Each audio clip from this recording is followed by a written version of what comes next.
Je suis Alexander Mercé, 34 ans.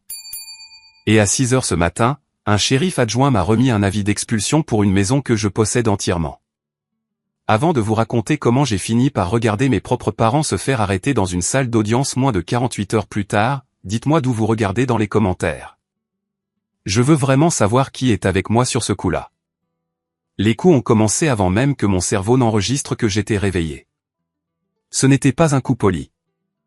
C'était le genre de bruit sourd et métallique qui vibre à travers la charpente de la maison et directement dans vos os. Ça ressemblait à l'autorité. Ça ressemblait à des ennuis. Je me suis assis en sursaut dans mon lit. Mon cœur battait déjà la chamade, martelant contre mes côtes. Pendant une seconde, juste une fraction de seconde, je ne savais pas quel jour on était. J'ai regardé l'horloge numérique sur ma table de chevet. Les chiffres rouges brûlaient. 6h02. La lumière du matin était à peine grise, filtrant à travers les stores en fines rayures poussiéreuses. Ma gorge était épaisse, comme si j'avais avalé une poignée de coton. J'ai jeté les couvertures, balançant mes jambes hors du lit. Le plancher était froid sous mes pieds nus. J'ai attrapé un sweatshirt sur la chaise, je l'ai enfilé et je suis sorti dans le couloir. Je me suis retrouvé à marcher prudemment, évitant l'endroit qui grince sur la 3e marche par habitude, comme si la maison elle-même retenait son souffle. Les coups sont revenus, plus forts cette fois, impatients. Bureau du shérif, ouvrez la porte. Une voix masculine, lourde, autoritaire. Mes mains sont devenues froides instantanément. C'est un type de froid spécifique qui commence au bout des doigts et remonte directement jusqu'au coude. Je ne me suis pas précipité. Je n'ai pas hésité. J'ai bougé comme on bouge quand on travaille dans l'architecture de haute sécurité comme je le fais. La panique vous rend négligent. La négligence vous blesse. La négligence devient une histoire que les autres racontent à votre sujet à vos funérailles. J'ai allumé la lumière du porche et j'ai regardé par le Judas. L'objectif fiché déformait l'image. Mais l'uniforme était inconfondable. Un shérif adjoint se tenait sur mon perron. C'était un grand gars, épaules larges, remplissant un uniforme beige avec un gilet noir. Sa main reposait sur sa ceinture près de sa hanche, mais pas sur son arme. Dans son autre main, il tenait un presse-papier empilé de documents. Derrière lui, sa voiture de patrouille était garée au bord du trottoir. Pas de sirène, lumières éteintes. Il avait décidé de ne pas réveiller toute la rue, ce qui était une petite miséricorde, je suppose. Puis j'ai vu au-delà de la voiture de patrouille. De l'autre côté de la rue, à moitié dans l'ombre du chêne des voisins, il y avait des spectateurs. Ce n'étaient pas les voisins. C'était une berline argentée que j'ai reconnue instantanément. Et debout à côté se trouvaient 3 personnes qui étaient censées être ma famille. Ma mère, Diane, se tenait les bras croisés serrés sur sa poitrine. Elle portait son visage de mère inquiète, mais sa posture était rigide, dans l'attente. Mon père, Marc, avait les mains enfouies profondément dans les poches de son manteau, fixant ma porte d'entrée avec un regard que je connaissais bien. C'était le regard d'un homme attendant qu'une transaction soit validée. Et puis il y avait Caleb, mon frère cadet, l'enfant chéri. Il s'appuyait contre l'aile d'une Porsche 911 flambant neuve. Une voiture que je savais qu'il ne pouvait pas se permettre avec son salaire. Une voiture qui coûtait probablement plus cher que l'apport pour une maison décente. Il regardait sa montre, l'air ennuyé comme si c'était juste un inconvénient avant que sa vraie journée ne commence. Il n'était pas surpris de voir un adjoint sur mon Porsche à l'aube. Ils attendaient le spectacle. Ils étaient satisfaits. J'ai déverrouillé le pen dormant. Le clic a résonné comme un coup de feu dans la maison silencieuse. J'ai ouvert la porte, mais j'ai gardé la chaîne. Juste une fente. Assez pour parler. Pas assez pour entrer. Madame, excusez-moi, monsieur. L'adjoint s'est corrigé en me voyant. Il avait l'air fatigué. Êtes-vous Alexander Mercé? Je le suis, ai-je répondu. Ma voix était rauque de sommeil, mais stable. Je m'en suis assuré. Il a jeté un coup d'œil au papier sur son presse-papier, puis m'a regardé. Je suis l'adjoint Romero du bureau du shérif du comté. Je suis ici concernant un bref de possession. C'est une ordonnance d'expulsion. Le mot expulsion a frappé ma poitrine comme une poussée physique. J'ai senti l'air quitter mes poumons. C'est ma maison, ai-je dit. Je n'ai pas crié. Je n'ai pas hurlé. L'adjoint Romero n'a pas réagi. Il n'a pas cligné des yeux. Il avait probablement entendu cette phrase 1000 fois de la part de gens désespérés. Il détestait probablement ce qui venait après à chaque fois. Monsieur, dit-il, son ton professionnel mais ferme. Je ne suis pas ici pour débattre de la propriété. Je suis ici pour exécuter une ordonnance du tribunal. Le jugement a été rendu. Vous devez quitter les lieux. J'ai fixé le papier dans sa main. La feuille du dessus était blanche, nette, officielle. Mon nom y était imprimé en lettres noires propres. Alexander Mercé. Ça avait l'air si bureaucratique, si définitif.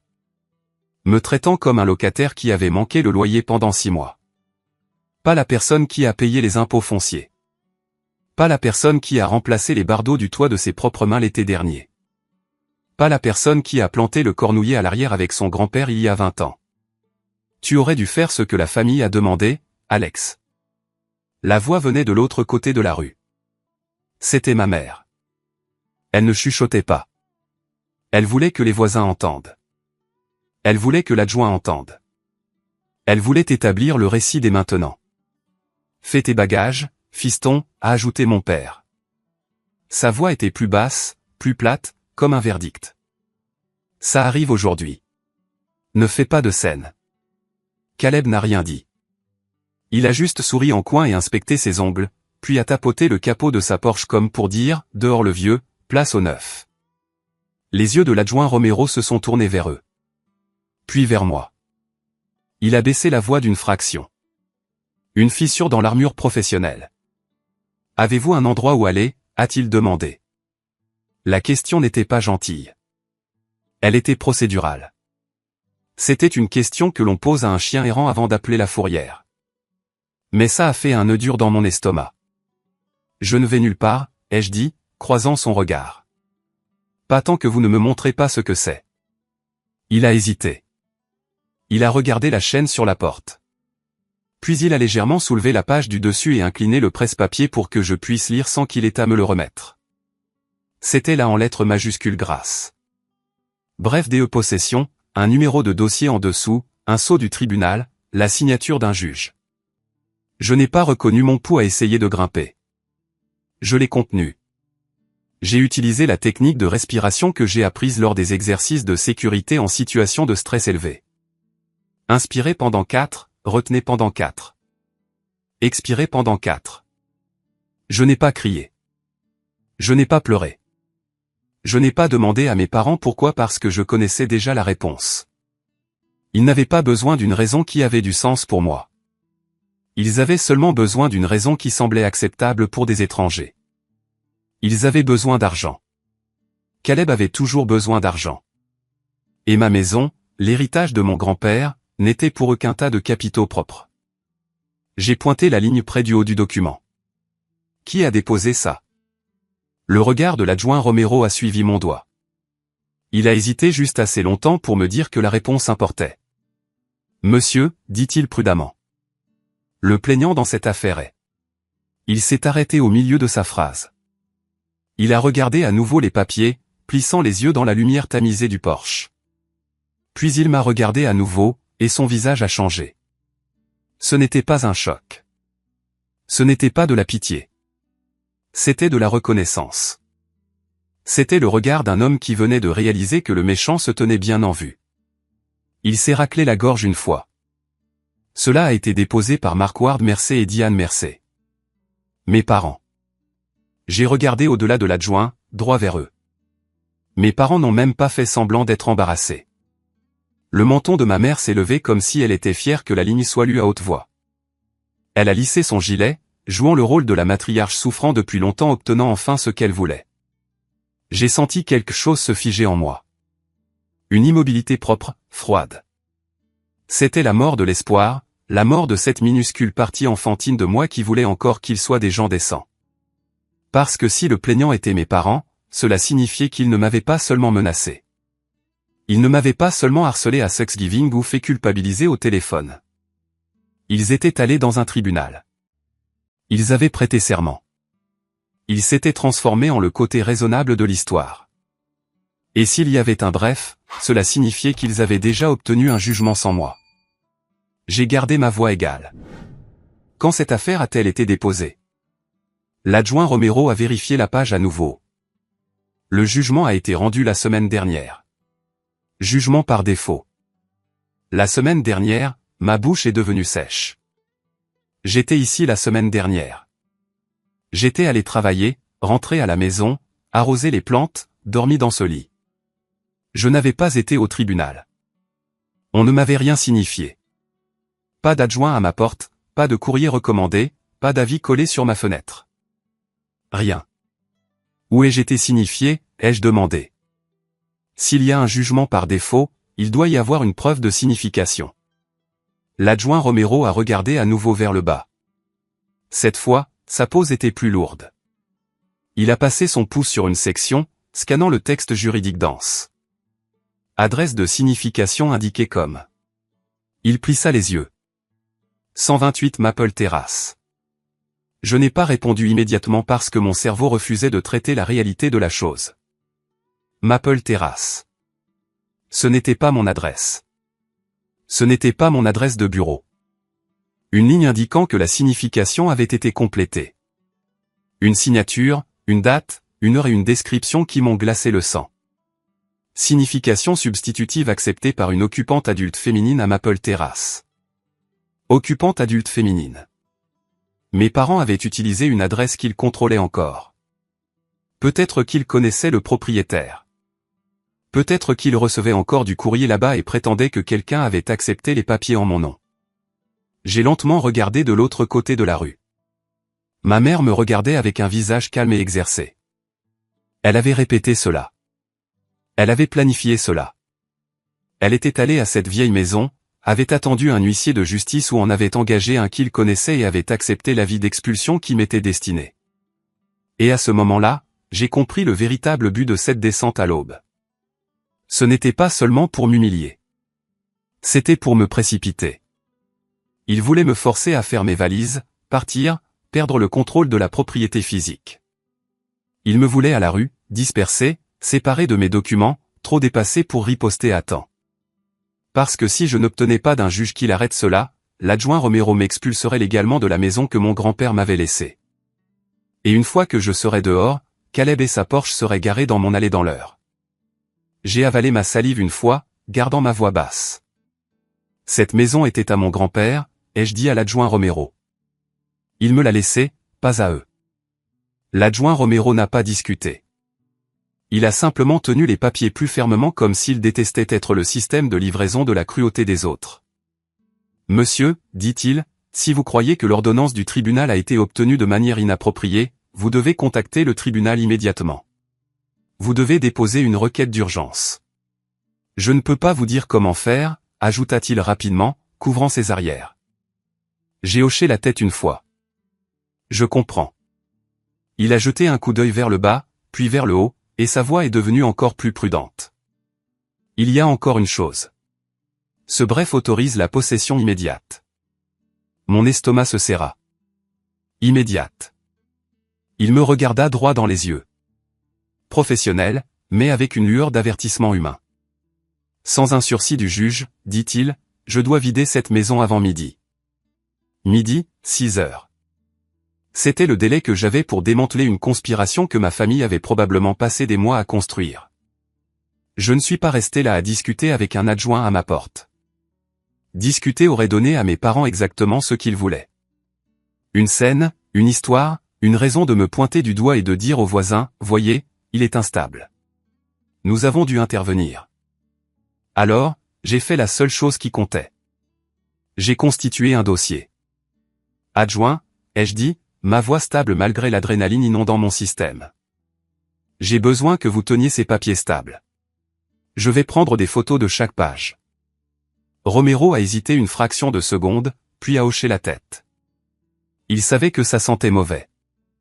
Il le savait par l'instinct viscéral qui vient avec l'insigne. Il a tenu le presse-papier en hauteur. J'ai sorti mon téléphone de ma poche. Mes mains tremblaient un peu, mais j'ai appuyé mes coudes contre le cadre de la porte pour les stabiliser. Clic, clic, clic. J'ai capturé le numéro de dossier, le sceau du tribunal avec la signature du juge, l'adresse de signification falsifiée à Maple Terrace, et surtout, la page de preuve de signification où « occupante adulte féminine » était cochée. « Merci », ai-je dit. « Monsieur », dit Romero, sa voix baissant pour que les vautours de l'autre côté de la rue ne puissent pas entendre. « Je dois afficher l'avis sur la porte. C'est la procédure, mais je vais aller m'asseoir dans ma voiture un moment. J'ai de la paperasse à rattraper.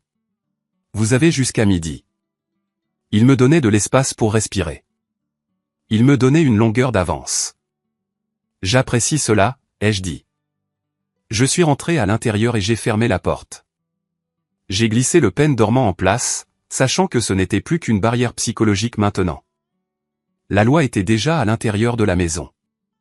Par la fenêtre, j'ai regardé Romero retourner à sa voiture de patrouille. J'ai vu mon père lui faire signe, demandant probablement pourquoi je n'étais pas encore traîné dehors menotté. Romero l'a ignoré, est monté dans sa voiture et a commencé à taper sur son ordinateur portable. Ma mère avait l'air déçue. Caleb avait l'air ennuyé à nouveau, vérifiant son téléphone, cherchant probablement des acheteurs pour ma maison. Je me suis détourné de la fenêtre et j'ai appuyé mon dos contre le mur, glissant vers le bas jusqu'à toucher le sol. Je me suis assis là dans le couloir de la maison que mon grand-père Joe avait construite de ses propres mains dans les années 70. Papy Joe, l'odeur de sueur et de bonbons à la menthe, c'était lui. Il était la seule personne de ma famille qui comprenait le concept d'AC. Mes parents couraient toujours après la prochaine mise à niveau, le prochain symbole de statut, un plus grand bateau qu'ils n'utilisaient jamais, une adhésion à un club qu'ils ne pouvaient pas se permettre. Et quand l'argent s'épuisait, les cris commençaient. Je me souvenais avoir 10 ans, assis dans les escaliers au 128 Maple Terrace, cette adresse maudite, les écoutant se disputer à propos des factures de carte de crédit. « Tu as dépensé l'argent de l'hypothèque pour un voyage au ski, Marc. » Ma mère avait hurlé.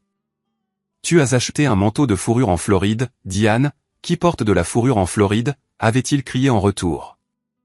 Et puis il y avait Caleb, 5 ans, pleurant dans sa chambre. Je suis entré pour le réconforter, mais ma mère est entrée en coup de vent, l'a pris dans ses bras et m'a lancé un regard noir. « Ne le contrarie pas, Alex. Il est sensible. Tu es l'aîné. Tu devrais nous aider, pas créer des problèmes. » C'était toujours mon travail de réparer, de sacrifier, d'être l'adulte pendant qu'il jouait à faire semblant d'être riche. Quand Papy Joe est mort il y a 2 ans, la lecture du testament a été l'heure la plus tendue de ma vie. Mes parents s'attendaient à la maison. Ils avaient déjà parlé de la vendre, de la démolir, de construire 2 condos sur le terrain. Mais Papy Joe savait. Je me souvenais du jour où il me l'a dit. Nous étions assis sur le porche arrière de cette maison, buvant du thé glacé. Ses mains étaient noueuses d'arthrite enroulées autour du verre. « Alex, » avait-il dit, sa voix rauque, « les gens comme ton père. Ils sont comme des sauterelles. Ils consomment. Ils ne construisent pas. Quand je partirai, ils viendront pour cet endroit. Je ne les laisserai pas. J'avais promis. » Il ne s'agit pas de les laisser, avait-il dit sèchement. Il s'agit de papier. La loi ne se soucie pas des promesses, fiston. Elle se soucie du papier. Je mets la maison à ton nom, spécifiquement blindée. Mais ils essaieront. Ils essaieront de te tromper, de te faire culpabiliser ou de la voler. Tu dois être plus intelligent. Être plus intelligent. Je me suis relevé du sol. S'asseoir ici à s'apitoyer sur son sort. Ce n'était pas être plus intelligent. C'était être une victime. J'ai couru à mon bureau à domicile. Je n'ai pas attrapé de vêtements. Je n'ai pas fait de sac. Je suis allé directement au coffre-fort ignifugé boulonné au sol du placard. Mes mains ont volé sur le clavier. Bip bip bip. Clac. J'ai sorti le dossier, vie ou mort. C'est comme ça que je l'appelais. Mon acte de propriété. La lettre originale de distribution de succession. Les reçus de taxes foncières des 2 dernières années. Tous payés depuis mon compte bancaire personnel. La police d'assurance habitation à mon nom. Je les ai fourrés dans mon sac messager en cuir. Puis j'ai attrapé mon ordinateur portable, mes chargeurs et mon disque dur portable. J'ai vérifié l'heure, 6h25. Je devais passer un appel, mais pas à un avocat. Pas encore. Les avocats prenaient des heures pour rappeler. J'avais besoin du tribunal. J'ai cherché le numéro du greffier du tribunal civil du comté. Il n'ouvrait pas avant 8 heures. J'avais 90 minutes de temps mort avant de pouvoir même demander de l'aide. Attendez, la ligne d'urgence. Parfois, il y a un système automatisé pour vérifier le statut du dossier. J'ai composé le numéro à partir de la photo que j'avais prise du bref. J'ai tapé le numéro de dossier. Voix automatisée. Dossier numéro CV 2024 à 8 1991. Marc Mercé et Diane Mercé contre Alexander Mercé. Statut, clos. Jugement rendu. Clos. Le mot avait un goût de cendre. Je devais penser comme un architecte. Quand vous concevez un système de sécurité, vous cherchez la brèche. Où sont-ils entrés? Ils ont utilisé la mauvaise adresse. Maple Terrace. C'était la brèche. Mais pourquoi Maple Terrace? Pourquoi ne pas simplement prétendre qu'ils m'ont signifié ici et mentir à ce sujet? Parce que Maple Terrace leur permettait de contrôler le destinataire. S'ils prétendaient m'avoir signifié ici, Romero aurait demandé « L'avez-vous vu ?» ou « Qui a ouvert la porte ?» En utilisant Maple Terrace, ils pouvaient utiliser l'échappatoire de la signification substitutive. Quelqu'un prétendant être un résident l'a accepté. Ma mère, c'était une fraude. Une fraude stupide et flagrante. Mais la fraude fonctionne si la victime ne se présente pas pour dire « Eh, c'est un mensonge ». Je suis allé à la cuisine et j'ai bu un verre d'eau debout. Je devais dégager le coton de ma gorge. Je devais être articulé. J'ai regardé par la fenêtre à nouveau. La berline argentée était toujours là. Mon père était au téléphone maintenant, faisant les 100 pas. Caleb était assis sur le siège conducteur de la Porsche, faisant légèrement vrombir le moteur, juste pour entendre le ronronnement. Il s'imaginait probablement en train de la garer dans mon garage. Je n'allais pas lui donner la satisfaction de me voir partir par la porte d'entrée. Je suis allé à la porte arrière, celle qui menait à l'allée. Je me suis glissé dehors, la verrouillant derrière moi. J'ai coupé à travers le jardin de la voisine. Madame Higgins, qui détestait mes parents depuis que mon père avait reculé dans ses rosiers et prétendu que les buissons avaient sauté, et j'ai atteint la rue latérale où j'avais garé mon camion la veille parce que l'allée était en train d'être nettoyée au géo de pression. Je suis monté dans mon camion. C'était un Ford F-150 robuste et fiable, pas une Porsche, un véhicule de travail. J'ai démarré le moteur et je suis parti sans regarder la maison.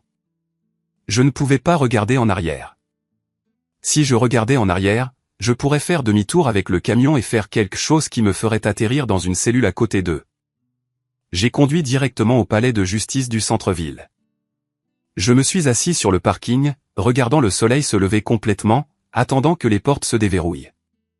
À 7h55, j'étais debout devant les portes vitrées. J'étais le premier dans la file.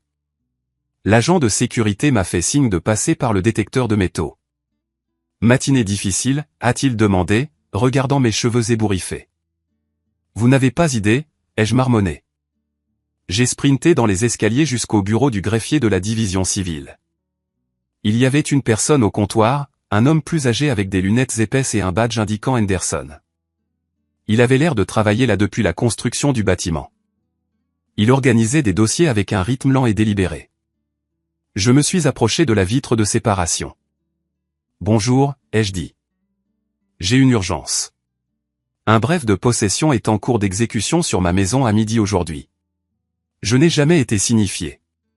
Je dois déposer une requête d'urgence pour suspendre l'expulsion.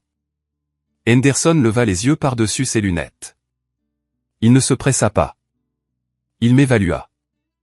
Il vit la sueur sur mon front, le dossier dans ma main, le désespoir dans mes yeux. Numéro de dossier, demanda-t-il. Je l'ai lu. Il l'a tapé dans son ordinateur. Clic, clac, clic. Il fronça les sourcils. Mercé contre Mercé. Détention illégale. Jugement par défaut rendu. Mardi dernier. Je n'étais pas au courant, ai-je dit. Ils m'ont signifié à une adresse où je n'ai pas vécu depuis 15 ans. Henderson afficha le document scanné sur son écran. 128 Maple Terrace. Oui, c'est l'ancienne location de mes parents. Je possède la maison dont ils essaient de m'expulser. Voici l'acte. J'ai glissé le papier sous la vitre. Henderson le prit. Il regarda l'acte. Puis il regarda l'écran. Puis il regarda l'acte à nouveau. Fiston, dit-il, sa voix baissant d'une octave.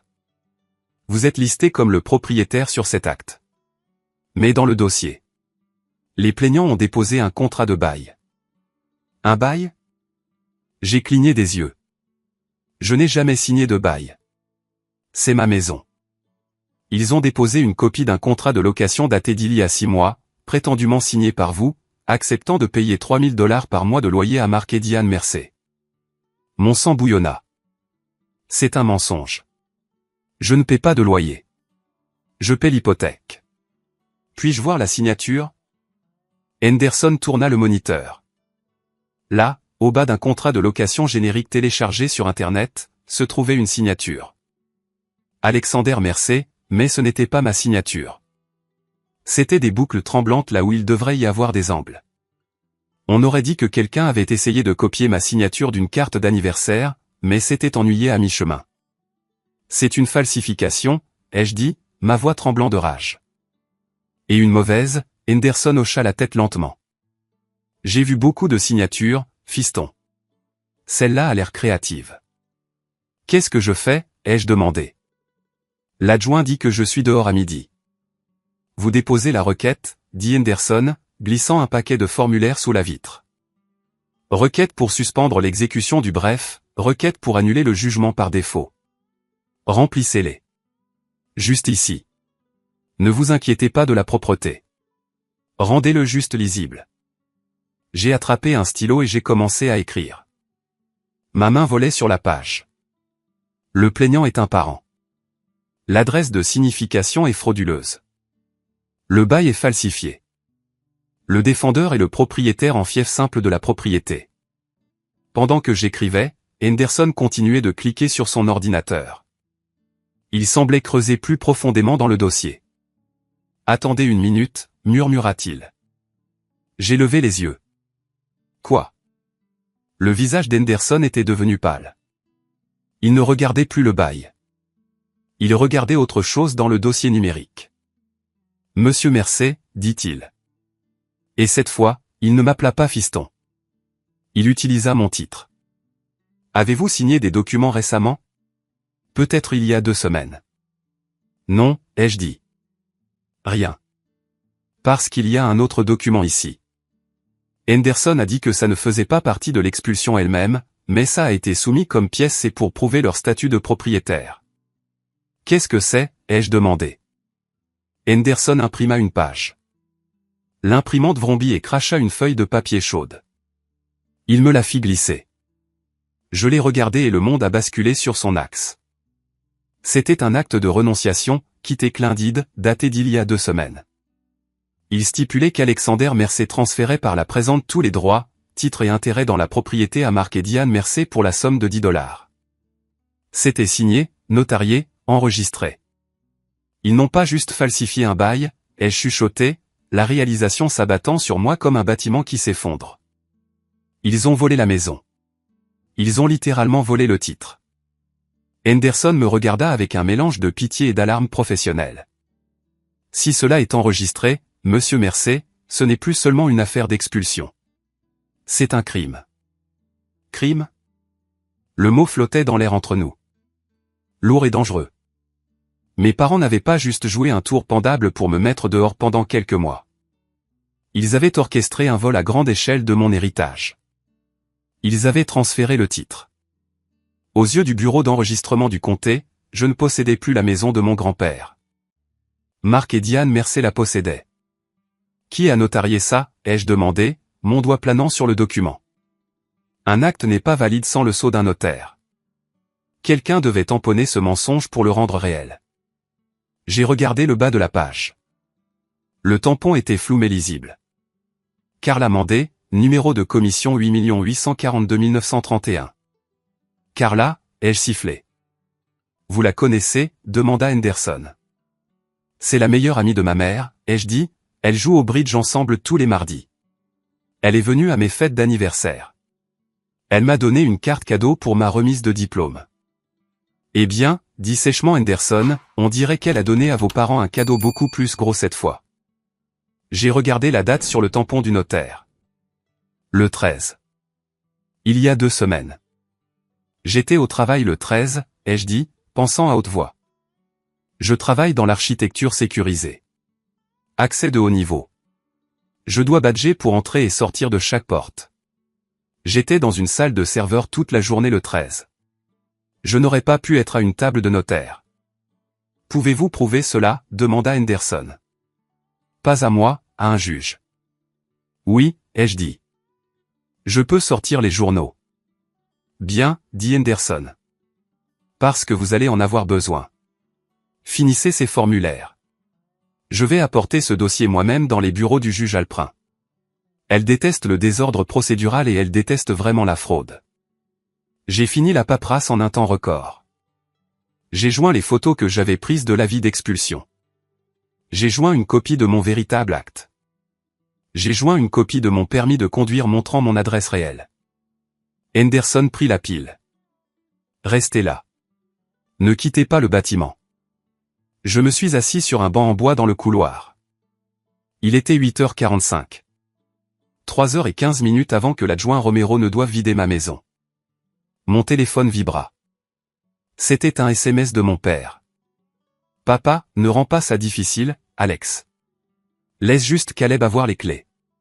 On pourra parler d'un dépôt de garantie pour une location plus tard. L'audace était époustouflante. Il volait un actif d'un demi-million et m'offrait une conversation sur un dépôt de garantie. Je n'ai pas répondu. J'ai fait une capture d'écran, preuve. Je suis resté assis là à regarder des avocats en costume coûteux se précipiter en parlant de bataille pour la garde et de règlement. J'ai vu une femme pleurer près de la fontaine à eau, serrant des papiers de divorce.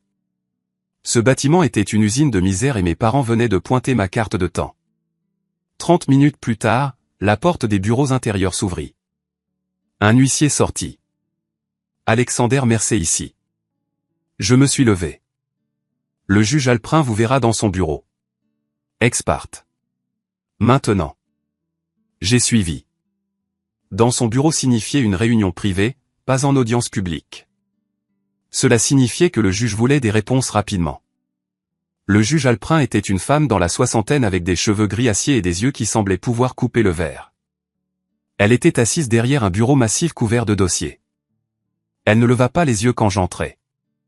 Monsieur Mercé, dit-elle. Monsieur Henderson me dit que vous prétendez ne jamais avoir été signifié et que l'acte dans le dossier est une falsification. C'est exact, votre honneur, ai-je dit, et vous avez une expulsion prévue pour midi aujourd'hui? Oui, votre honneur. L'adjoint Romero attend à la propriété. Elle leva les yeux alors. Elle brandit l'acte de renonciation. Ce document dit que vous avez donné la maison à vos parents. L'avez-vous fait? Non, votre honneur, je ne l'ai pas fait. Je ne ferai jamais ça. Mon grand-père m'a laissé cette maison spécifiquement pour la garder loin d'eux. Et la notaire, Carla Mandé, est une amie personnelle de ma mère. Je n'étais pas en sa présence. Le 13, j'étais au travail. Le juge Alprin me fixa longuement. Elle évaluait ma crédibilité. Je me tenais droit, la regardais dans les yeux. Je ne bougeais pas.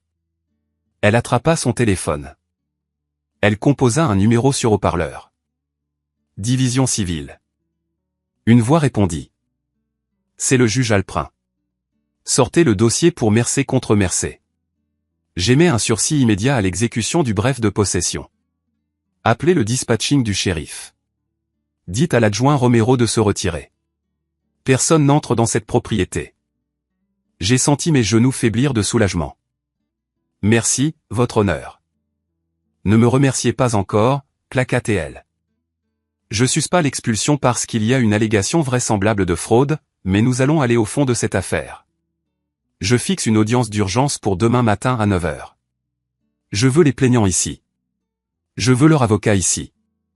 Et je veux cette notaire, Carla Mandé, ici. Elle griffonna sur un morceau de papier. Vous signifierez cette ordonnance au conseil du plaignant aujourd'hui. Avez-vous un avocat? Non, votre honneur. Je ne peux pas m'en offrir un avec ce préavis. J'ai dépensé mes économies pour les réparations de la maison. Alors vous vous représentez vous-même, procès. C'est risqué, monsieur Mercier. Mais si ce que vous dites est vrai, les faits sont votre meilleur avocat. Apportez vos preuves. Apportez vos journaux de travail. Si vous pouvez prouver que vous n'étiez pas là le 13, vos parents ont de très graves ennuis. Elle me tendit l'ordonnance. Sursis d'urgence accordé. Allez. Elle dit, sauvez votre maison. Je suis sorti du tribunal avec l'impression d'avoir désamorcé une bombe à quelques secondes de la fin. Mais la guerre n'était pas finie. Elle ne faisait que commencer. J'ai appelé l'adjoint Romero. Romero, répondit-il. C'est Alex Mercier. Le juge a émis un sursis. Elle notifie le dispatching maintenant. Je l'entendis expirer. Un long son las. Je viens de recevoir l'appel radio. Vous avez de la chance, gamin. Votre père montait juste l'allée avec un serrurier. Un serrurier? Ma main se serra sur le téléphone. Ouais. Il voulait changer les cylindres avant midi. Je lui ai dit de reculer. Ils ne sont pas contents. Dites-leur d'économiser leur énergie, ai-je dit, je les verrai au tribunal demain. J'ai raccroché. Maintenant, j'avais 24 heures pour prouver une conspiration. J'avais besoin de deux choses.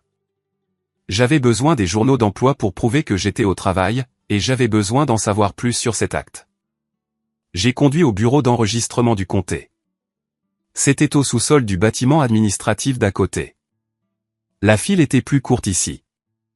J'ai eu une employée nommée Clara. Elle était jeune, efficace, portant un casque. J'ai besoin de voir un acte enregistré, ai-je dit. Et j'ai besoin de signaler une propriété pour fraude potentielle. Clara tapa l'adresse. Maple Terrace. Non, la propriété est sur M Street. La signification était à Maple. Elle afficha le dossier. Ah, le voilà. Renonciation. Enregistré il y a 2 semaines. Puis-je voir le scan original? Haute résolution. Elle tourna l'écran. Je me penchai. Je regardai le tampon du notaire à nouveau. Carla Mandé. Mais quelque chose semblait clocher. Je plissai les yeux. Pouvez-vous zoomer sur le numéro de commission, ai-je demandé. Clara zooma. Le numéro était 8 842 931, mais le 3 semblait sombre, épais. Est-ce que ça vous semble altéré, ai-je demandé. Clara se pencha, son nez touchant presque l'écran. HM, on dirait que c'était peut-être un 8, et quelqu'un a essayé de le transformer en 3 avec un stylo avant de scanner. Ou un 3 transformé en 8, ai-je dit. Pourquoi ferait-il ça? Si la commission était expirée, dit Clara, ou si le numéro était faux et qu'ils ont essayé de le corriger à la main au lieu de retamponner, c'est une violation. Nous n'aurions pas dû accepter cela si c'était altéré à la main. Pouvez-vous imprimer les métadonnées, ai-je demandé. Je veux savoir exactement quand cela a été scanné et qui l'a apporté. Je ne peux pas vous dire qui l'a apporté, dit Clara. Mais attendez, il y a une note dans le journal d'admission. Le déposant a demandé un enregistrement urgent. Frais d'urgence payés en espèces. Espèces, ai-je dit, mon père portait toujours de l'argent liquide. Il pensait que ça le rendait intraçable. J'ai besoin d'une copie certifiée de cela, ai-je dit, et j'ai besoin qu'une alerte de fraude soit placée sur le titre pour qu'il ne puisse pas la vendre ou emprunter dessus avant demain. Fait, dit Clara. Elle tamponna le papier. Certifié. J'ai quitté le bureau d'enregistrement avec l'arme du crime. Maintenant, j'avais besoin de la balle. J'ai conduit à mon bureau. C'était un bâtiment en verre élégant dans le quartier technologique. Je travaillais pour Sentinel Systems, une entreprise qui concevait la sécurité physique et numérique pour les banques et les bâtiments gouvernementaux. Je suis entré, montrant mon badge. L'ironie ne m'échappait pas. Je sécurisais des forteresses pour gagner ma vie, et j'avais laissé tomber mes propres portes. Je suis allé directement voir Sarah, la responsable de la sécurité interne. C'était une femme dure qui gérait les journaux des serveurs. Alex, demanda-t-elle, regardant mon jean et mon sweatshirt. Tu n'es pas sur le planning aujourd'hui. J'ai besoin d'une faveur, Sarah. Une grosse. Vie ou mort? Elle vit mon visage. Elle arrêta de taper. De quoi as-tu besoin? J'ai besoin de mes journaux d'accès pour le 13 de ce mois. Passage de badge, horodatage du garage, et si tu l'as, des images vidéo de la salle des serveurs. Le 13, c'est il y a 2 semaines. Nous gardons la vidéo pendant 30 jours. Les journaux pour toujours, elle tapa rapidement. Merci Alexander. Date 13. L'écran se remplit de données. 7h45 entrée garage. Reconnaissance plaque immatriculation F150. 7h52 passage badge tourniquet hall. 8h salle serveur scan biométrique rétine. 12h15 salle de pause passage badge. 12h45 salle serveur scan biométrique. 18h10 sortie garage. J'étais ici, ai-je dit, pointant l'entrée de 12h15. J'étais dans la salle de pause à midi. Ouais, tu y étais, dit Sarah. Et voici la vidéo. Elle cliqua sur un fichier. Sur l'écran, granuleux mais clair, c'était moi debout dans la salle de pause, réchauffant un récipient Tupperware de lasagne, parlant à un collègue. Peux-tu exporter ça, ai-je demandé, certifié avec l'horodatage gravé dessus. Bien sûr, dit Sarah. C'est pourquoi? Tu as des ennuis? Non, ai-je dit, regardant la vidéo de moi mangeant mon déjeuner pendant qu'à des kilomètres de là, ma mère falsifiait ma signature. Je n'ai pas d'ennui, mais quelqu'un d'autre est sur le point d'en avoir. Je suis sorti de mon bureau avec une clé USB et une pile de journaux certifiés. Ça semblait plus lourd que ça en avait l'air. Ça ressemblait à une arme. Il était 14 heures. J'avais l'ordonnance de sursis. J'avais la preuve que l'acte était faux. J'avais la preuve que la signification était fausse. Mais j'avais besoin d'une chose de plus. J'avais besoin de les regarder dans les yeux. Je suis retourné chez moi. La berline argentée était partie. La Porsche de Caleb était partie. La rue était calme. L'adjoint Romero avait laissé un autocollant orange fluo sur ma porte. L'avis du sursis. J'ai déverrouillé la porte et je suis entré. La maison sentait le renfermé, comme le stress et le vieux café. J'ai parcouru les pièces, vérifiant les dommages. Il n'était pas entré. Les serrures étaient toujours les miennes. Je suis allé à la cuisine et j'ai fait une cafetière de café. J'avais besoin de caféine. Ma tête martelait. Puis mon téléphone a sonné. Ce n'étaient pas mes parents. C'était un numéro que je ne reconnaissais pas. Bonjour, monsieur Mercé. Une voix douce et huileuse. C'est Laurent Spike. Je représente vos parents. Laurent Spike, l'avocat de centre commercial que mon père utilisait pour ses procès frivoles. Le gars qui l'avait aidé à poursuivre un pressing pour avoir ruiné une chemise qui était déjà tachée. Qu'est-ce que vous voulez, Pike, ai-je demandé. J'ai reçu une copie de votre petite requête, dit Pike, riant avec dédain. Très dramatique, mais futile, n'est-ce pas? Écoutez, Alex, je peux vous appeler Alex? Vos parents sont très blessés. Ils ont essayé de faire ça discrètement. Ils voulaient gérer l'actif pour le bénéfice de la famille. Vous êtes célibataire. Vous n'avez pas besoin d'une maison de 3 chambres. Caleb est. Il démarre une entreprise. Il a besoin des capitaux propres. Il a besoin de payer des dettes de jeu. J'ai corrigé. Je suis au courant des parties de poker, Pike. Je suis au courant des bookmakers. Pike fit une pause. Allégation. Non pertinent. Écoutez, nous avons un acte signé. Notarié. Vous pouvez prétendre que vous étiez au travail, mais les notaires sont des officiers du tribunal. Sa parole contre la vôtre, et nous avons le bail. Vous êtes un locataire, Alex, et vous n'avez pas payé de loyer. Je suis le propriétaire, ai-je dit. Et demain, je vais le prouver. Si vous allez au tribunal demain, la voix de Pike baissa, perdant le charme huileux. Nous déposerons une demande pour les loyers impayés. Nous saisirons votre salaire. Nous ruinerons votre crédit à un point tel que vous ne pourrez pas acheter un vélo, encore moins une maison. Abandonnez la requête. Déménagez. Nous vous donnerons 5 000 $ en espèces pour votre peine.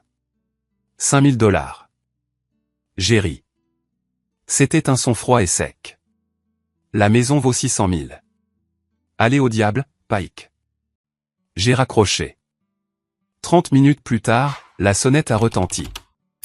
J'ai vérifié la caméra que j'avais installée l'année dernière, une caméra de sonnette haute définition qui téléchargeait directement sur le cloud. C'était eux. Maman, papa, Caleb, ils étaient de retour. J'ai marché jusqu'à la porte, mais je ne l'ai pas ouverte. J'ai parlé à travers le bois lourd. Allez-vous-en, Alex. La voix de ma mère était perçante. Ouvre cette porte.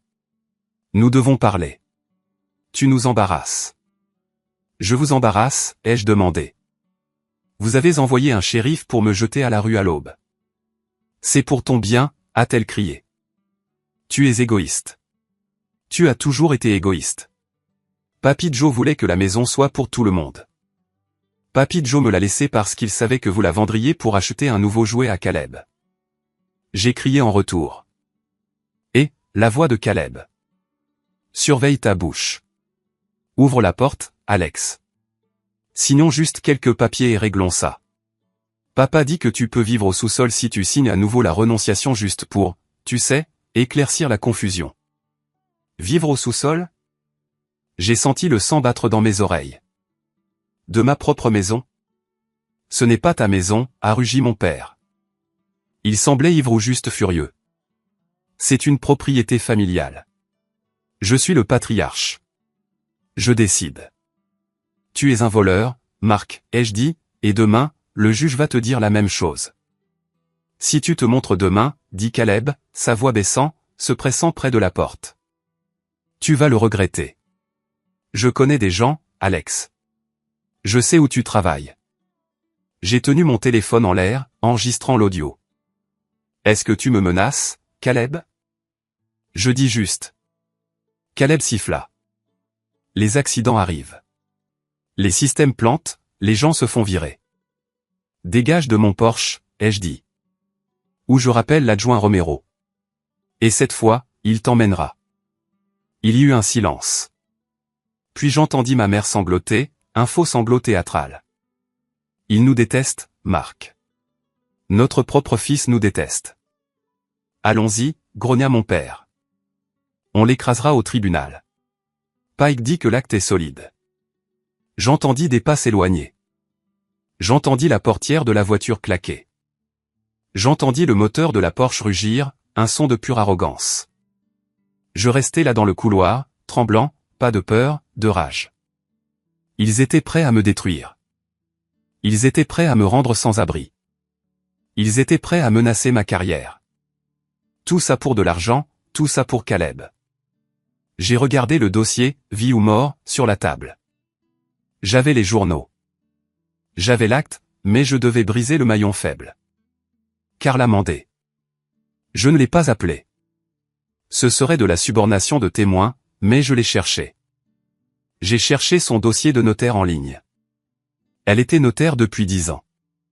Pas de plainte. Dossier vierge. C'était une dame gentille qui faisait de mauvais choix d'amis. Pourquoi l'a-t-elle fait? Argent? Pression. Je me suis souvenu de quelque chose. Noël dernier, Carla s'était plainte des factures médicales de son mari, du coût de l'insuline, de la lutte. Mes parents ne lui ont pas juste demandé une faveur. Ils l'ont probablement payé ou promis de la payer une fois la maison vendue. Si c'était vrai, s'il y avait une transaction financière, c'était une conspiration. J'ai passé le reste de la nuit à me préparer. J'ai organisé mes pièces à conviction. Pièce A, le vrai acte. Pièce B, le faux acte. Pièce C, mes journaux de badge. Pièce D, la vidéo de moi à 12h15. Pièce E, la preuve de signification à la mauvaise adresse. Je n'ai pas dormi, je ne pouvais pas. Je me suis assis dans le salon en regardant le soleil se lever à nouveau. À 8 heures, je me suis douché, rasé et j'ai mis mon meilleur costume. C'était un costume gris anthracite que je réservais habituellement aux présentations clients. J'ai noué ma cravate avec une précision militaire. Je me suis regardé dans le miroir. J'avais l'air fatigué. J'avais l'air plus vieux que 34 ans, mais j'avais l'air prêt. Pour Papy Joe. J'ai chuchoté. J'ai attrapé ma mallette. J'ai vérifié la serrure de la porte d'entrée. J'ai conduit au tribunal. Le parking était plein. J'ai vu la Porsche. Elle était garée en double file, prenant 2 places. Bien sûr. Je suis entré dans le bâtiment. L'air était frais et sentait la cire à parquet et l'anxiété. Je suis allé à la salle d'audience 4B, la salle du juge Alprin. Mes parents étaient déjà là. Ils étaient assis à la table du plaignant avec Laurence Pike. Pike portait un costume bleu brillant et riait de quelque chose que mon père disait. Ma mère portait une robe beige discrète, l'air petite et fragile. Caleb était au dernier rang en train de mâcher du chewing-gum, regardant son téléphone. Quand je suis entré, les rires se sont arrêtés. Mon père m'a lancé un regard noir. Ma mère a détourné le regard. Pike m'a donné un sourire prédateur. Et puis je l'ai vue, Carla Mandé. Elle était assise au 2e rang derrière mes parents. Elle avait l'air terrifiée. Son visage était pâle, ses mains serraient un sac à main si fort que ses articulations étaient blanches. Elle ne regardait personne. Elle fixait ses chaussures. Elle était le maillon faible, et j'allais la briser. Levez-vous. La voix de l'huissier retentit. Nous nous sommes tous levés. Le juge Alprin entra dans la salle, sa robe noire flottant. Elle n'avait pas l'air fatiguée aujourd'hui. Elle ressemblait à un prédateur entrant sur son terrain de chasse. Elle s'assit. Asseyez-vous. Elle ouvrit le dossier. Dossier CV 2024 à 8 1991. Mercé contre Mercé. Audience d'urgence sur requête en annulation de défaut et requête en sursis. Elle regarda par-dessus ses lunettes de lecture vers la table du plaignant. Monsieur Pike, vous représentez les parents. Oui, votre honneur, dit Pike, se levant et boutonnant sa veste. Et nous sommes franchement choqués d'être ici. Nous avons un jugement valide. Nous avons un acte valide. Le défendeur souffre simplement de remords de vendeur. Ou peut-être d'une rupture mentale. Remords de vendeur, répéta le juge Alprin. Il prétend ne jamais l'avoir vendu. Nous avons un acte signé et notarié. Votre honneur, dit Pike, brandissant le document. Il est présumé valide en vertu de la loi. Le défendeur l'a signé le 13 de ce mois. Il a accepté de transférer le titre à ses parents pour régler des dettes familiales. Dettes familiales ? Je me suis levé. Je n'ai pas de dette familiale. Ils me doivent de l'argent. Monsieur Mercé, asseyez-vous, dit le juge Alprin. Mais sa voix n'était pas dure. Vous aurez votre tour. Elle se tourna vers Pike. Donc, votre position est qu'Alexander Mercé a comparu devant un notaire le 13 et a signé cet acte. Oui, votre honneur. Et où cette signature a-t-elle eu lieu? Pike hésita. Il se pencha et chuchota à ma mère. Elle chuchota en retour. Au domicile des parents, votre honneur, dit Pike. À 12 heures, heure du déjeuner. Je vois, dit le juge Alprin. Elle nota quelque chose. Puis elle me regarda. Monsieur Mercé, à votre tour. Où étiez-vous à 12 heures le 13? Je me suis levé. Mes mains étaient stables. Votre honneur, je travaille pour Sentinel Systems. Nous concevons une architecture de haute sécurité pour les entrepreneurs gouvernementaux. Notre installation est un environnement sécurisé. Nous sommes suivis par badge, scanner biométrique et caméra. J'ai marché vers l'huissier et lui ai remis mon classeur. Puis-je approcher? Vous pouvez. J'ai remis une copie à Pike, qui la regarda avec dédain. Pièce C, ai-je dit. Ce sont des journaux d'accès certifiés du serveur de sécurité interne de mon employeur. Si vous regardez l'entrée du 13, vous verrez que j'ai badgé dans le parking à 7h45. Le juge Alprin tourna la page et je continuai, j'ai badgé dans la salle des serveurs, qui nécessite un scan de la rétine, à 8h. Je n'ai pas quitté le bâtiment avant 18h10. Pike sursauta. Objection. Ce sont des impressions d'ordinateur. Elles pourraient être fabriquées. Elles sont certifiées par la responsable de la sécurité, Sarah Jenkins, avec une déclaration sous serment jointe, ai-je dit calmement. Le juge Alprin regarda la déclaration sous serment. Rejetée. Continuez, monsieur Mercé. Maintenant, concernant spécifiquement l'heure de la prétendue signature, ai-je dit, monsieur Pike a déclaré que c'est arrivé à midi, heure du déjeuner. J'ai pointé l'onglet suivant. Pièce D. C'est un export image par image de la caméra de sécurité dans la salle de pause de Sentinel System. Horodatage 12h15 le 13. Le juge Alprin regarda la photo. C'était moi tenant une fourchette parlant à un collègue. C'est clairement moi, ai-je dit. Et ce n'est clairement pas la maison de mes parents. La salle d'audience était silencieuse. Même la climatisation semblait s'arrêter de ronronner. Le juge Alprin regarda la photo. Puis elle regarda l'acte. Puis elle regarda Pike. « Monsieur Pike, dit-elle, sa voix tombant à un froid dangereux. Votre client prétend que le défendeur était chez eux à midi. Le défendeur a une preuve haute définition. Il était à 10 miles de là dans une installation sécurisée. Pike suait maintenant. Il desserra son col. Votre honneur, peut-être que l'heure était approximative. C'était peut-être plus tard dans la journée. Ou peut-être, dit le juge Alprin, cela ne s'est jamais produit. Elle tourna son regard vers le deuxième rang. Est-ce que Carla Mandé est dans la salle d'audience? Carla se leva lentement. Elle avait l'air de pouvoir s'évanouir. Oui, votre honneur. Venez à la barre. Apportez votre journal de notaire. Carla marcha vers la barre des témoins. Ses pas étaient lourds. Elle s'assit, serrant son journal noir. Jurez-vous de dire la vérité, demanda le greffier. Je le jure, chuchota TL. Le juge Alprin se pencha en avant. Madame Mandé, vous avez notarié cet acte. Oui. Avez-vous vu Alexander Mercé le signer? Les yeux de Carla se posèrent sur ma mère. Ma mère la fixait, les yeux écarquillés, suppliant, ne le fais pas. Ne dis rien. Mandé, dit le juge Alprin sèchement. Regardez-moi. Ne regardez pas les plaignants. Regardez-moi. Carla regarda le juge. Vous êtes titulaire d'une commission. Le juge dit, si vous me mentez maintenant, face aux images de sécurité, vous ne perdrez pas seulement votre commission. Je vous référerai au procureur pour parjure et fraude. Vous pourriez aller en prison. Comprenez-vous? Carla commença à pleurer, des sanglots silencieux et tremblants. Maintenant, dit le juge doucement mais fermement.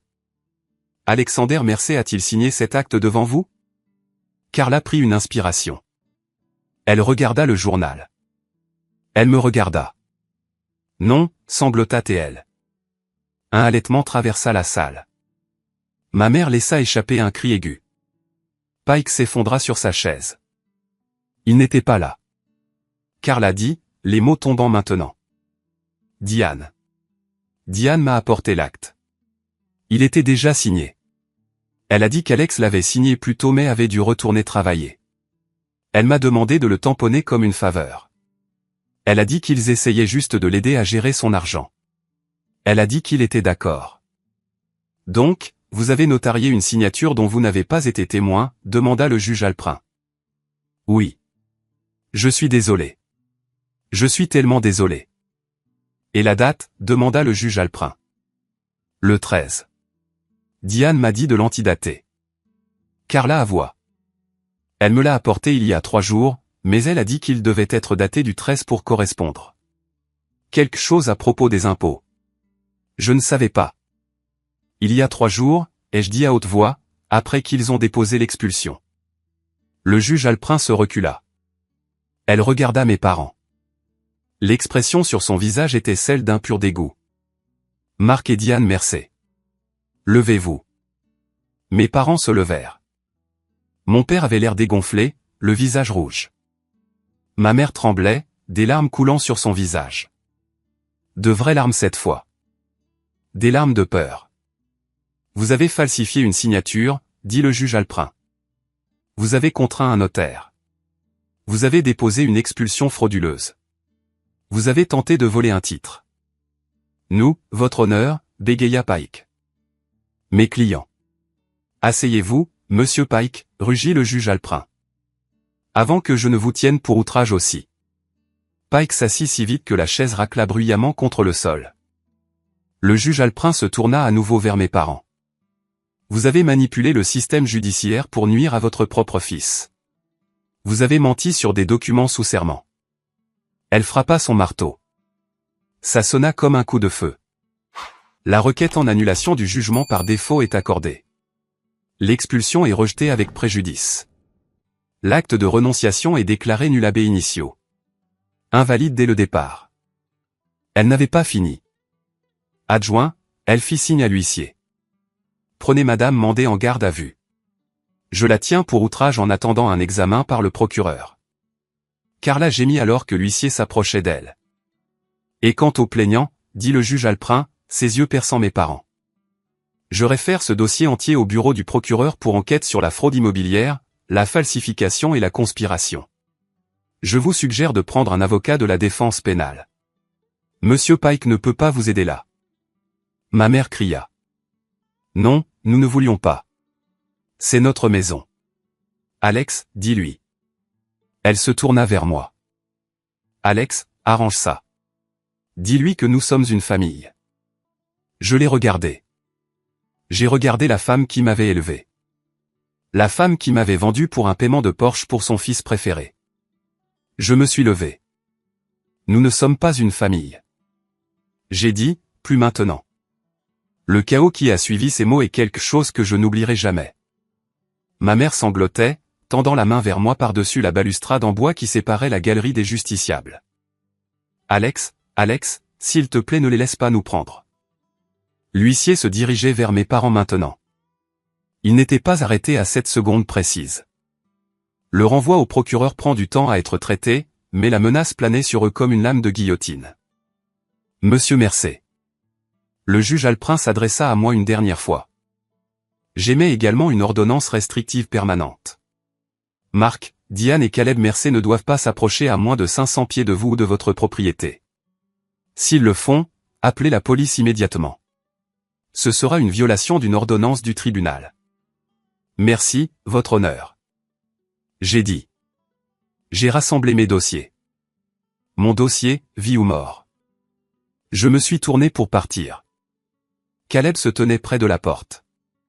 Il ne mâchait plus de chewing-gum. Il avait l'air pâle, en sueur.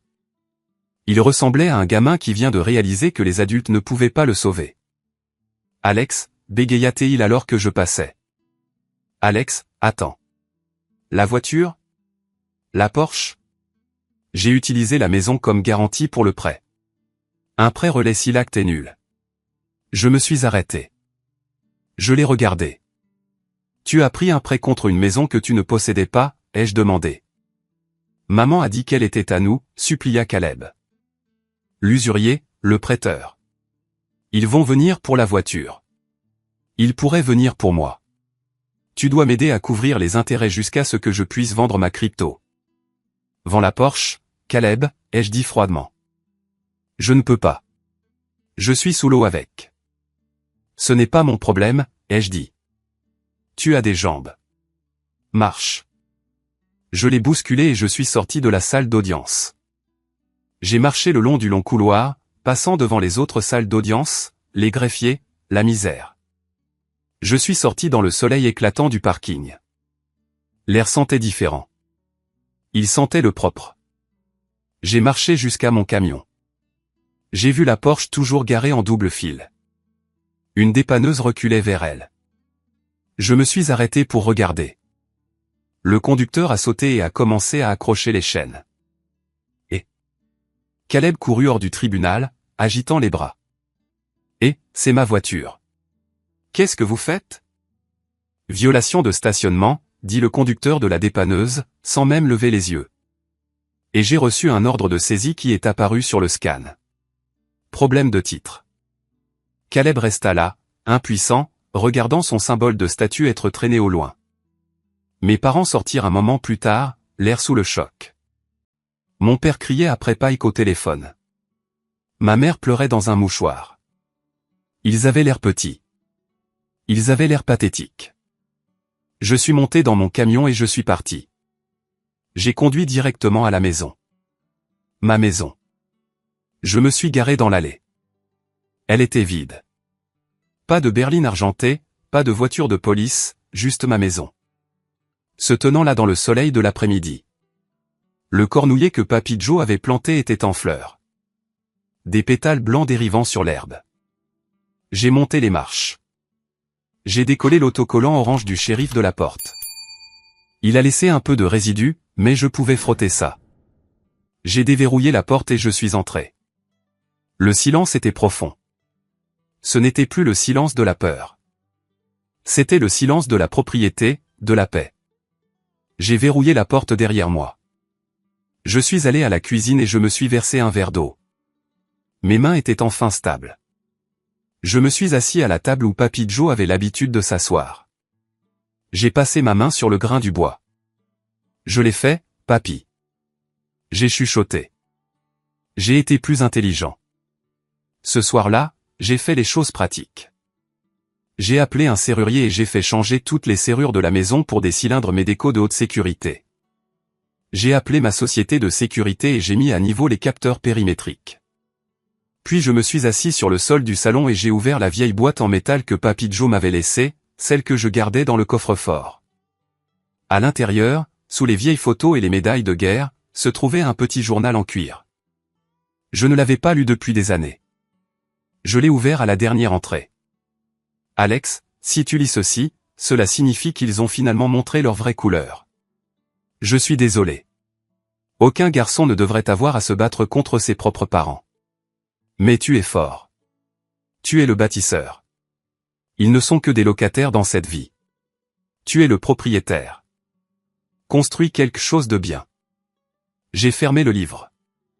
Des larmes m'ont piqué les yeux, mais c'était de bonnes larmes. Des larmes de libération. Les 3 mois suivants ont été un flou de paperasse juridique, mais cette fois j'étais du côté gagnant. Le procureur a pris le renvoi du juge Alprin au sérieux, très au sérieux. La fraude immobilière est un sujet brûlant, et mes parents leur avaient remis un dossier parfait. L'enquête a révélé que ce n'était pas la première fois que mon père essayait quelque chose de louche avec des documents. Mais c'était la première fois qu'il se faisait prendre de manière aussi flagrante. Carla Mandé a accepté un accord de plaidoyer. Elle a perdu sa commission de notaire définitivement et a eu 2 ans de probation en échange de son témoignage contre mes parents. Elle a tout dit au procureur, comment ma mère avait supplié, comment mon père lui avait offert $500 sur le produit de la vente de la maison. $500. C'était le prix de son intégrité. Mes parents ont été accusés de falsification, dépôt de faux documents et conspiration pour commettre un vol qualifié. Ils ne sont pas allés en prison, pas pour longtemps en tout cas. Ils n'avaient pas de casier judiciaire antérieur, donc leur avocat, un nouveau, Papike, a réussi à leur obtenir un accord de plaidoyer. 5 ans de probation, des amendes massives et une peine avec sursis. Mais la vraie punition n'était pas la prison. C'était la ruine sociale. L'histoire est sortie. Les petites villes parlaient, les banlieues parlent plus vite. Les respectables Marc et Diane Mercé étaient des parias. Ils ont été expulsés de leur country club. Leurs amis ont arrêté d'appeler et la ruine financière a été totale. Pour payer les frais juridiques et les amendes, ils ont dû vendre leur propre maison. La grande maison sur la colline dont ils étaient si fiers. Ils ont réduit leurs effectifs pour un petit appartement à l'autre bout de la ville. Quant à Caleb, l'enfant chéri s'est écrasé durement. Sans la Porsche, sans la promesse des capitaux propres de ma maison pour flotter ses prêts, son château de cartes s'est effondré. Il a dû déclarer faillite. Aux dernières nouvelles, il travaillait dans une agence de location de voitures près de l'aéroport, lavant des voitures plus belles que tout ce qu'il posséderait jamais à nouveau. Il a essayé de m'appeler une fois environ 1 mois après le procès. Alex, allez, avait-il dit, sa voix pleurnicharde. Maman est déprimée. Papa est. Il est vieux. Viens juste dîner. Mettons ça derrière nous. J'ai mis ça derrière moi, ai-je dit. Je regarde vers l'avant. Tu es froid, mec, dit-il. Non, ai-je répondu. Je suis en sécurité. J'ai raccroché et bloqué le numéro. J'ai passé l'été à retaper la maison. J'ai peint les volets d'un bleu marine profond. J'ai réparé les marches du Porsche. J'ai planté un jardin à l'arrière. Tomates, poivrons et basilic, tout comme Papy Joe avait l'habitude de faire pousser. Un samedi matin, j'étais dans le jardin en train de désherber. Le soleil était chaud sur mon dos. Belle tomate, appela une voix. J'ai levé les yeux. C'était Madame Higgins, la voisine. Elle se penchait par-dessus la clôture tenant un panier de muffins.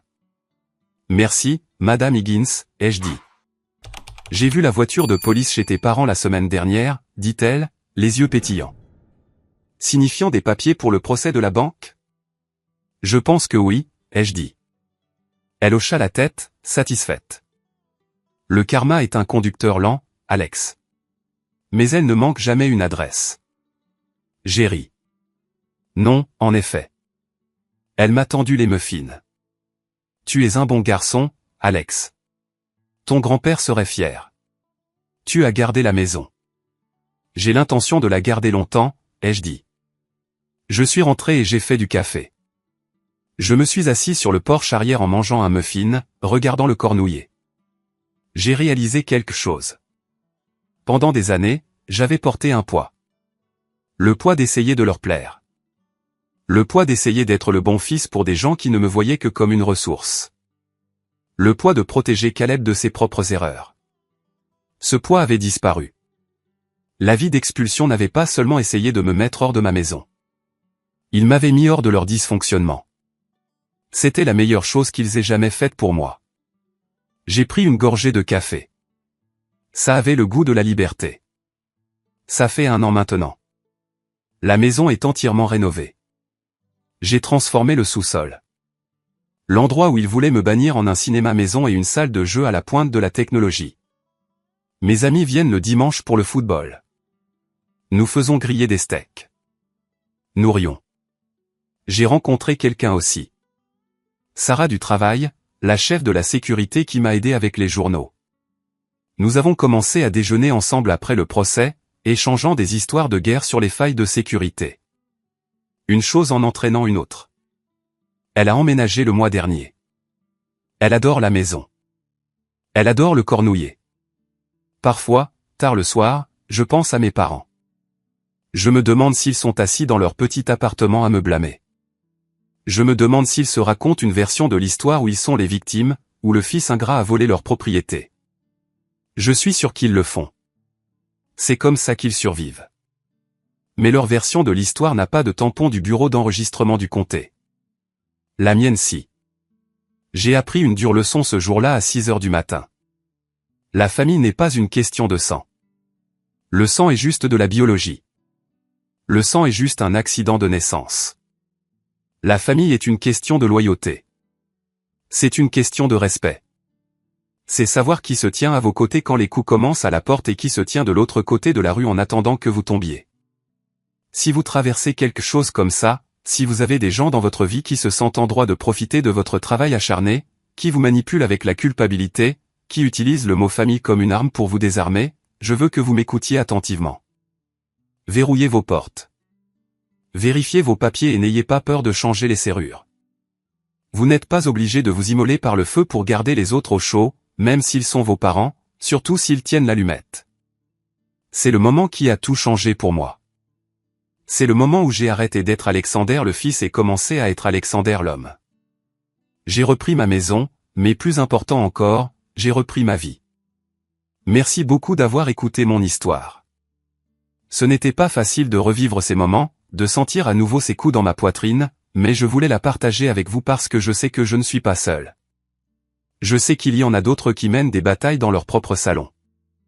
J'espère que cette histoire vous a touché ou peut-être vous a donné le courage de vérifier vos propres limites. Avez-vous déjà eu un membre de la famille essayant de profiter de vous financièrement? Avez-vous dû tracer une ligne dans le sable? Je veux entendre votre histoire. S'il vous plaît, partagez-la dans les commentaires ci-dessous. Soutenons-nous les uns les autres. Et si vous avez apprécié cette vidéo, n'oubliez pas d'appuyer sur le bouton j'aime et de vous abonner. Cela aide plus de gens à trouver cette chaîne et cela me dit que ces histoires comptent pour vous. Jusqu'à la prochaine fois, gardez vos portes verrouillées et vos actes enregistrés. Restez en sécurité. Ah, no, me voy a morir. No, Cas. Corre, corre, corre.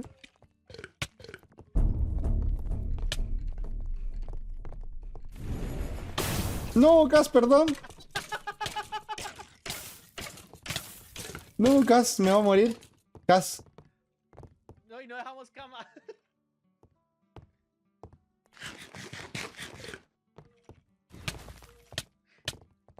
No, no, no, no, no, no, no, no, no. Me rompieron los pantalones.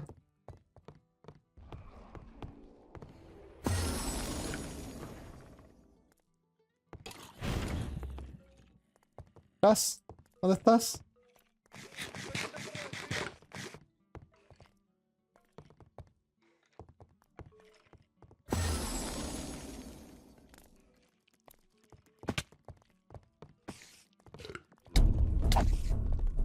Come, come, come, salta, no sé.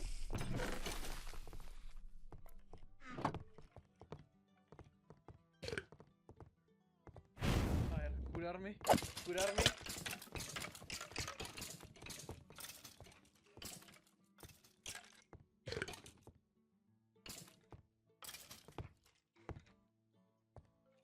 Casa, acá está el cofre, vente.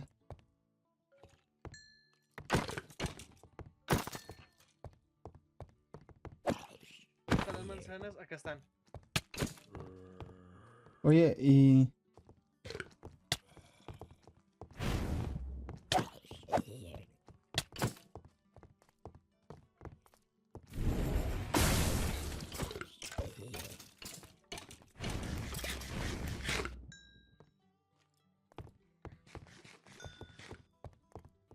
No, es que salen más y más.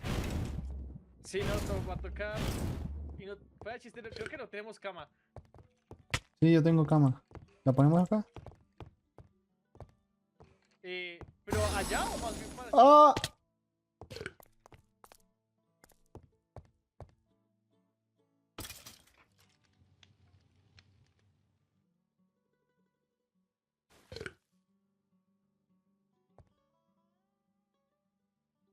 No.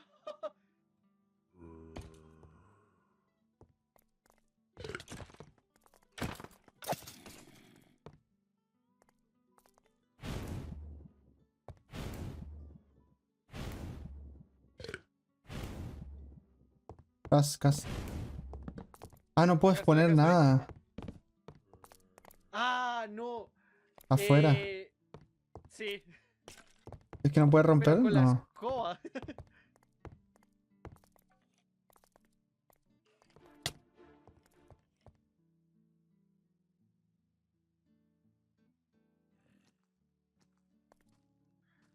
A ver, o sea que sería ponerla por acá. No, pero ¿acá dónde? ¿Se puede poner acá fuera en la cama? En el... Vamos a ver. ¡Ey! Hola. ¿Qué? ¿Tú qué comes, mono?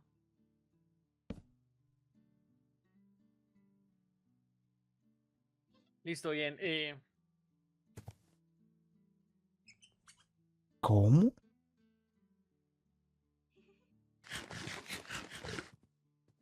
¿Cómo que esta Se fue. espada hace más?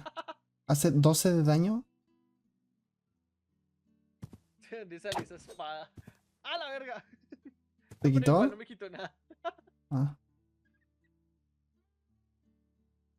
¿cómo? ¿Qué espada es esa? Se llama Large Sword. Ah, Mano. ok. ¿Cómo que Avenda? Find a infested temple. Super creeper. Mira. El logro que es. ¿Qué? Vamos, subamos. Y si subimos directamente no hay nada. Literalmente no hay nada. Así podemos bajar Sí, libre. subamos directamente a Y ver qué es. rompamos los spawners después. Hay cinemática, ¿eh? Te digo al tiro. Ah, bueno. Funciona mejor si te vas como pegado contra una pared. A ver.